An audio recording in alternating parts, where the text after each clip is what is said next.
UP सरकार के 4 साल पूरे होने पर एसपी के राष्ट्रीय अध्यक्ष ओम प्रकाश राजभर वाराणसी में बीजेपी पर खूब बरसे। उन्होंने बीजेपी को दुनिया में सबसे ज्यादा झूठ बोलने वाली पार्टी बताया और सरकार का काम सिर्फ कागजों में ही दिखता है। आगामी चुनाव को लेकर राजभर ने कहा कि वो 10 पार्टियों के साथ मिलकर भागीदारी संकल्प मोर्चा पार्टी के नाम से चुनाव लड़ेंगे। पूरी दुनिया में अगर झूठ बोलने वाली कोई पार्टी है तो बीजेपी है। 4 साल का जो ये ढिढोरा पीट रहे हैं, इनकी सरकार का कारनामा देखिए। जो सच बोला वो जेल गया, चाहे वो नेता हो, चाहे पत्रकार हो, चाहे पुलिस हो, चाहे अधिकारी, कोई भी हो। जो सच बोला उसके खिलाफ इन्होंने तुरंत कार्रवाई करके जेल भेज दिया कि सच न बोलने पावे। हम जो कहें वही सही है। मैंने सदन में भी कहा था इस बात को कि खाता न बही, बीजेपी जवन कहे वह सही। मायावती ने ट्वीट कर उत्तराखंड के सीएम तीरथ सिंह रावत के जीन्स वाले बयान को गलत बताया। उन्होंने तीरथ सिंह रावत को कामकाज पर फोकस करने की सलाह दी। ट्वीट में उन्होंने लिखा कि उत्तराखंड के नए सीएम के देश की महिलाओं के अपनी पसंद के पहनावे के संबंध में जो टिप्पणी की गई है वो अनुचित ही नहीं बल्कि अशोभनीय, अमर्यादित और गैर जरूरी है। इसकी बजाय वे अपने प्रदेश के जनहित और जनसमृद्धि की संवैधानिक जिम्मेदारी पर ध्यान दें।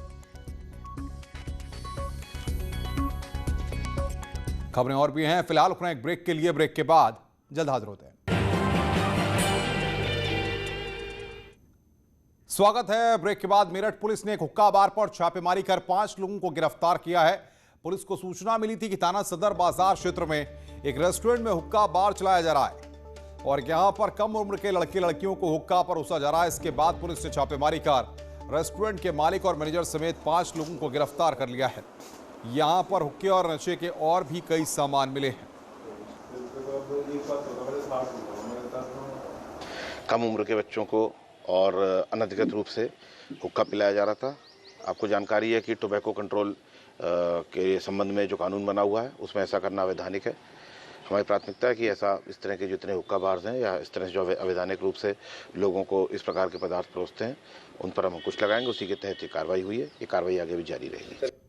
इस वक्त एक बड़ी खबर आ रही है नोएडा से, जहां पर उग्र भीड़ ने मामूली विवाद में 2 युवकों की पिटाई कर दी। शादी समारोह में गाड़ी टच होने पर यह विवाद हुआ। मामला थाना सूरजपुर के शिवराजपुर का है। ये तस्वीरें भी हम आपकी स्क्रीन पर आपको दिखा रहे हैं किस तरीके से वहां पर युवकों की पिटाई की गई। ये तस्वीरें आपकी स्क्रीन पर। मामूली सा विवाद था, गाड़ी टच करने को लेकर सिर्फ ये विवाद हुआ था। एक्सक्लूसिव तस्वीरें इस वक्त आपकी स्क्रीन पर। थाना सूरजपुर के शिवराजपुर की यह घटना है। आगे बढ़ते हैं हमीरपुर से खबर, जहां पर कुछ दबंगों ने घेर कर एक युवक की पिटाई कर दी। बताया जा रहा है कि पीड़ित युवक ने पुलिस को दबंगों के झगड़े के बारे में सूचना दी थी। बताया जा रहा है कि पुलिस ने वारदात की सूचना देने वाले शख्स का नाम उजागर कर दिया। इसी से नाराज दबंगों ने युवक को जमकर पीट दिया। सुमेरपुर थाना क्षेत्र की यह वारदात है। इस मामले में हद तो तब हो गई जब पुलिस ने शिकायत करने के बाद भी दबंगों के खिलाफ कोई कार्रवाई नहीं की।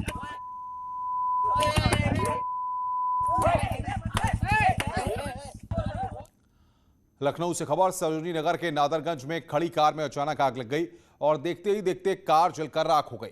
आग किस वजह से लगी ये अब तक साफ नहीं हो पाया है। दी बर्निंग कार की तस्वीरें इस वक्त आपकी स्क्रीन पर हम आपको दिखा रहे हैं किस तरीके से धू धू कर कार जल उठी।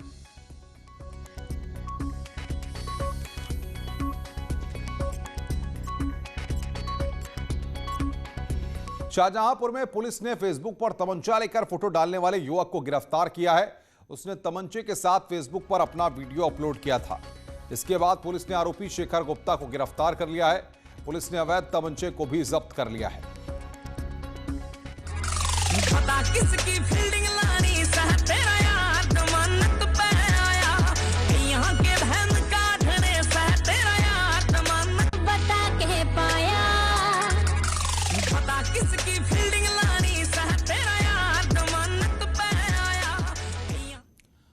बरेली के बहेड़ी में मानवता को शर्मसार करने वाली घटना सामने आई है। यहां पर घायल दंपति की मदद करने की जगह लोग वीडियो बनाते रहे। किसी ने भी लहूलुहान दंपति की मदद कर हॉस्पिटल ले जाना जरूरी नहीं समझा। लोगों को अगर जल्दी थी तो हादसे में घायल युवक युवती का वीडियो बनाकर सोशल मीडिया पर वायरल करने की। घायल दंपति सड़क पर तब तक तड़पते रहे जब तक पुलिस और एम्बुलेंस ने उन्हें हॉस्पिटल नहीं भेजा। एम्बुलेंस को बुलाओ। इसमें महत्वपूर्ण बात ये थी कि मौके पर काफ़ी लोग थे, लेकिन उनके द्वारा केवल इसका वीडियो मात्र बनाया गया और इंजर्ड लोगों की मदद करने के लिए उनके द्वारा कोई प्रयास नहीं किया गया। ऐसे लोगों से मेरी अपील है कि कभी हादसे में कोई आपका नियर एंड डियर भी हो सकता है और मानवीय और कानूनी आधार पर दोनों ही परिस्थितियों में आपको पहले उनको हॉस्पिटल पहुंचाना चाहिए और जो भी आवश्यक मदद है उनकी, वो मदद उनको मुहैया कराई जानी चाहिए। एक जीनियस की पहचान छोटी उम्र से ही हो जाती है। एक अपना कमाल छोटी उम्र से ही दिखाना शुरू कर देते हैं। नेटवर्क 18 की इस पहल में भी कुछ ऐसे ही जीनियस आपके सामने ला रहे हैं। नेटवर्क 18 की खास पेशकश बायजूस यंग जीनियस में इस बार हमारे साथ जुड़े वीरेंद्र सहवाग ने इन बच्चों का उत्साह बढ़ाया। आइए देखते हैं उसी की एक झलक। Please welcome Padmashri Virender Sehwag. गुरुबा जी नमस्ते। नमस्कार। Anushka, first of all, thank you very much for doing this great gesture, and I'm really happy. If I can help you anywhere, just let me know.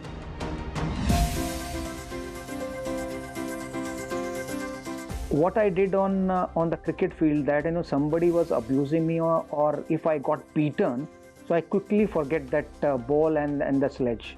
So because you have to focus on the next ball and you have to focus on what you can do or what you can control.